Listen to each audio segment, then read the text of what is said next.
Ayer vimos varios aspectos sobre la inmunidad innata. Hoy día vamos a hablar de cómo la inmunidad innata se conecta con la inmunidad adquirida, ¿ya? Pero para comenzar a hablar de eso, debo presentarles algunos componentes del sistema inmune, algunos órganos del sistema inmune que se dividen en órganos primarios y órganos entonces secundarios. El principal órgano primario del sistema inmunológico va a ser la médula ósea. Ahí vamos a encontrar células que se denominan hematopoyéticas. ¿Qué significa eso? Que van a dar origen a todas las células sanguíneas. Ayer, en la parte de inmunidad innata, les presenté todos los componentes celulares de la sangre que participan en la inmunidad. Y la mayoría de las células se van a producir aquí. Todo va a comenzar con la presencia de una célula madre, que por supuesto ella tiene que hacer mitosis, porque tiene que autorregenerarse. Tiene que haber siempre un stock de células madre. Porque estas células se van a comprometer algunas líneas celulares y esos procesos son irreversibles, de tal manera que si una célula madre se compromete hacia una línea celular y no se ha replicado previamente la célula madre se agotaría en algún momento. Entonces debemos entender que estas células madres siempre están reproduciéndose por mitosis para generar siempre un stock de ellas mismas. Bueno, las células madres van a comprometerse a unas dos líneas celulares, que sería la línea mieloide, y la otra línea que podría comprometerse, esto todo gatillado por factores de crecimiento que van a ir estimulando a la célula y le van a ir indicando hacia qué línea celular se tiene que comprometer. Y la otra línea es la línea linfoide. Bueno, la línea mieloide va a dar origen a varias de las células de la sangre. Las primeras, yo les decía que son importantes para nuestro organismo, pero no para la inmunidad, que son los glóbulos rojos. ¿Ya? También van a dar origen a las plaquetas. Esta línea mieloide va a generar lo que mencionábamos ayer, a los megacariocitos. Y también a las células que conocemos como granulocitos. Que les mencionaba ayer que eran los neutrófilos, los eosinófilos y los basófilos. Entonces, cuando una célula madre se compromete hacia una línea que denominamos como mieloide, va a terminar dando origen a todas esas líneas, células de la sangre. En cambio, la línea linfoide, ¿ya?, es la que me va a interesar en la clase de hoy, y acá es donde tengo que apuntar, porque va a comprometerse a los diferentes linfocitos. ¿Ya? Ayer mencionábamos los linfocitos natural killer, los linfocitos B y también los linfocitos T. Entonces, la médula ósea es la que va a producir estas células que son muy importantes para la inmunidad adquirida, ¿ya? Los linfocitos B y los linfocitos T. Tengo que hablar sobre esto precisamente porque hoy día vamos a hacer la conexión entre el sistema inmune innato y estas dos grandes células del sistema inmunológico, que son los linfocitos B y T. De tal manera que yo tengo que darle una pequeña introducción de cómo se producen estos linfocitos B y T. Otro órgano primario es el timo. ¿Ya? Teníamos entonces como órgano primario la médula ósea y el timo. ¿Sabes dónde está el timo, no? Me imagino que sí. ¿Dónde está?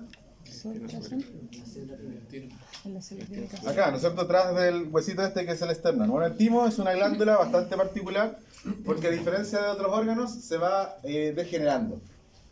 Al momento del nacer, todos nosotros tenemos un timo que está muy bien desarrollado, que se tiene un aspecto bien, entre comillas, podríamos decirlo como saludable, una glándula que se ve rosadita y que tiene la mayor masa en ese momento, que es aproximadamente unos 25 a 26 gramos. ¿Sí? Pero el timo, ¿no es cierto?, con el tiempo va a ir degenerando y ya en la vida adulta tiene un tamaño mucho menor, con un aspecto envejecido, amarillento, va a tener una masa de unos 10 gramos apenas, y eso explicaría de alguna manera por qué cuando nosotros vamos avanzando en la edad, nuestro sistema inmunológico se comienza a deteriorar. El timo es una glándula que va a servir solo para la maduración de los linfocitos T. ¿Ya? En cambio que la producción, ¿ya? La producción y maduración de los linfocitos B va a ocurrir completamente en la médula ósea. ¿Ya? Entonces, aquí podríamos decir que en la médula ósea va a ocurrir la producción de los linfocitos T, pero la maduración, ¿dónde va a ocurrir? En el timo. En cambio, para los linfocitos B, la producción de estos y también la maduración va a ocurrir completamente en la médula ósea. Y un tercer órgano primario, que es de menor importancia,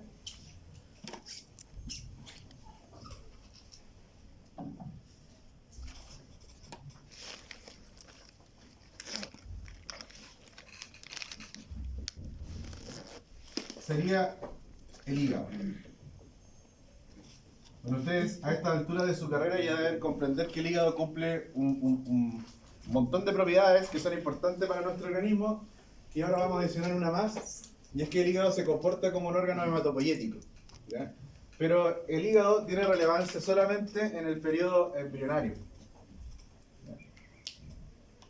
En este periodo, donde se está formando el feto, es el hígado el que asume la función de generar las células de la sangre. Para cuando se nace, esa función ya ha quedado, ¿no es cierto?, delegada completamente a la médula ósea.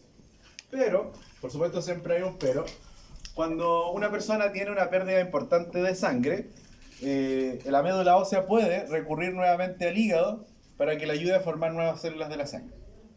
¿Sí? Y en esas ocasiones, el hígado retoma su función de generar células sanguíneas como lo hacía en el periodo embrionario. Hablábamos entonces que los linfocitos T y B van a ser producidos y luego van a pasar por una etapa de maduración. Cuando los linfocitos T y B están maduros, ellos van a ir a descansar entonces a los órganos secundarios. Y los principales órganos secundarios son los linfonodos. Ahí se van a organizar entonces los linfocitos T y B maduros. Ahora, no es el único lugar. En el vaso también descansan varias de estas células maduras, ¿ya? En las placas de Peyer.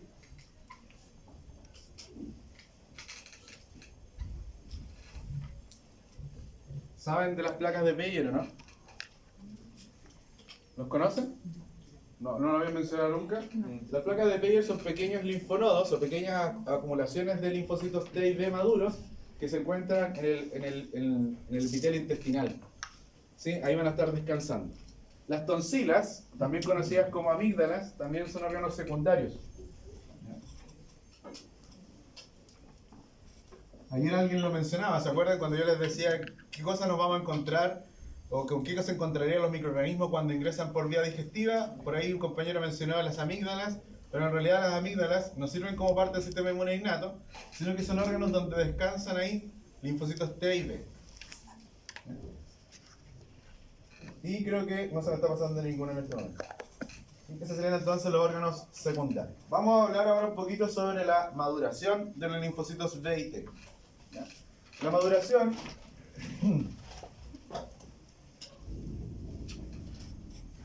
maduración de estas células consiste en que estas células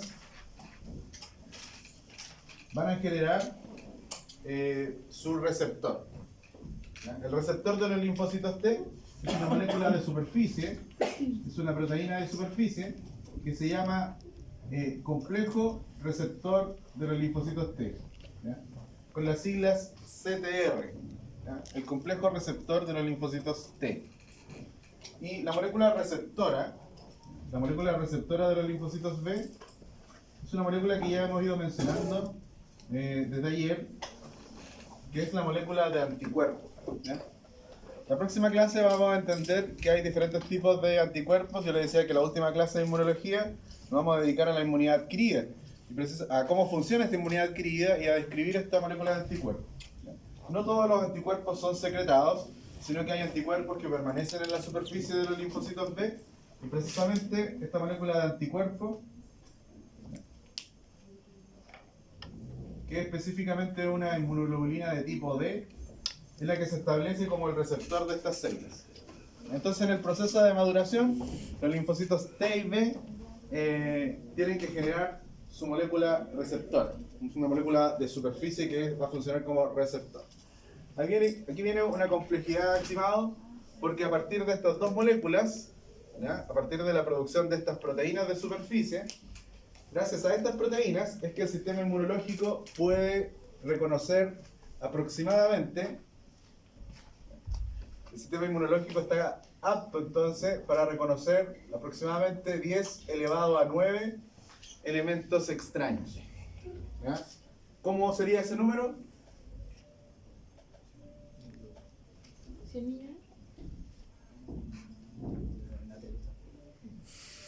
¿Ya? 1000 millones, ¿no es cierto?, de elementos que sean extraños. Esa sería, ¿no es cierto?, la capacidad que tendría aproximadamente el sistema inmunológico de reconocer elementos extraños. Por supuesto que es un número finito y nosotros no tenemos la capacidad, ninguno de nosotros tendría la capacidad de reconocer toda la variedad de elementos extraños, ¿ya? Pero aún así, aun cuando siendo finito, es un número considerable de elementos que se pueden reconocer entonces como extraños. Entonces esta capacidad del sistema inmunológico de reconocer 1000 millones de elementos extraños está dado por estas proteínas de superficie, ¿ya? ¿Dónde aparece el problema, chicos? El problema aparece en el dogma de la biología molecular. El dogma de la biología molecular dice que una molécula de ADN, que por lo general reconocemos como un gen, es transcrita ¿en qué cosa? En un ARN. Y ese ARN, en un ARN mensajero, ¿no es cierto? Y luego ese ARN mensajero es traducido ¿en qué cosa? En una proteína. ¿Ya? ¿Cuál es el problema? Que si yo estoy diciendo que el sistema inmunológico es capaz de reconocer 1000 millones de elementos extraños, eso quiere decir que los receptores, que serían estas proteínas de superficie, yo debiera de tener, bajo este dogma, ¿no es cierto?, 1000 millones de genes, ¿sí?, para producir 1000 millones de proteínas también diferentes. Esa es una problemática. Me imagino que ya saben que esto el cuerpo humano lo puede resolver. ¿Ya? La célula humana esto lo puede resolver. ¿Entienden esta problemática, no? ¿La ven? ¿Sí o no? ¿Por qué es un problema? Porque cuando se terminó el estudio del genoma humano, se describieron que solamente existen 20.000 genes que son capaces ¿de qué? De producir proteínas. Entonces, nuestro genoma tiene un número limitado de genes, ¿ya? Y sin embargo, el sistema inmunológico es capaz de arreglárselas para producir 1000 millones de proteínas diferentes. ¿Qué proteínas? ¿Cuáles son las proteínas que a nosotros nos interesan? Los receptores, tanto del linfocito T como del linfocito B. ¿Ya? Ahora, ubiquémonos, chicos. Esta formación del receptor del linfocito T, ¿dónde va a ocurrir? ¿Dónde debería estar ocurriendo? No, en el timo. Yo le dije que la maduración ocurre en el timo. ¿Y la maduración en qué consiste? En que las células tengan que formar, ¿qué cosa? Su receptor. Por lo tanto, esta maduración que voy a proceder a explicar para los linfocitos T está ocurriendo en el timo